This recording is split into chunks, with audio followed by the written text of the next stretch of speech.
Alors je disais dans mon métier, qui relève de l'enseignement supérieur, j'ai coutume de dire à mes étudiants que le terme important, c'est l'adjectif supérieur.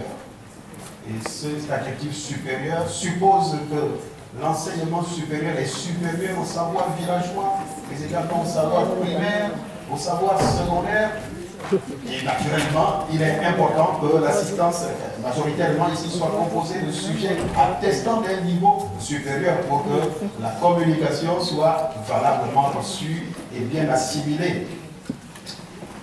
Alors, je dois vous entretenir sur la communication écrite.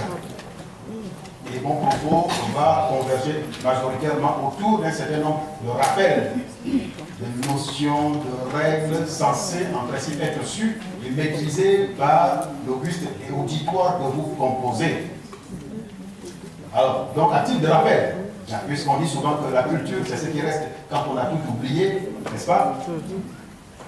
Je dirais la chose suivante, la communication, en termes de définition, qu'elle soit orale ou écrite, est une nécessité aussi bien professionnelle que privée. L'être humain est un être essentiellement de communication.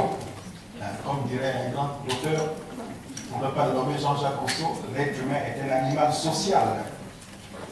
Toujours à titre de rappel, nous sommes ici au Gabon, n'est-ce pas? Et j'ai le plaisir de rappeler aux sœurs qui viennent d'autres pays que la langue officielle de l'enseignement du travail au Gabon est la langue française. Elle a ses normes et ses règles qu'il convient de maîtriser pour une bonne communication. C'est la langue de travail de la République. Donc, quand on parle de communication écrite, il faut entendre communication écrite en français, puisque c'est la langue du travail. Et c'est la langue de l'enseignement. Et c'est aussi la langue majoritairement pratiquée dans un certain nombre d'espaces privés, on va dire la famille. La langue française. Je ne vous ferai pas une course sur la langue française, mais je dirais en termes de généralité que la langue, de manière générale, quelle qu'elle soit, étant l'expression d'une culture, il est important pour les apprenants de se souvenir que la culture française célèbre trois valeurs principales dans son expression écrite. Et vous pouvez le noter, ces trois valeurs sont les suivantes: la concision, l'élégance et l'efficacité. Concision, élégance et efficacité.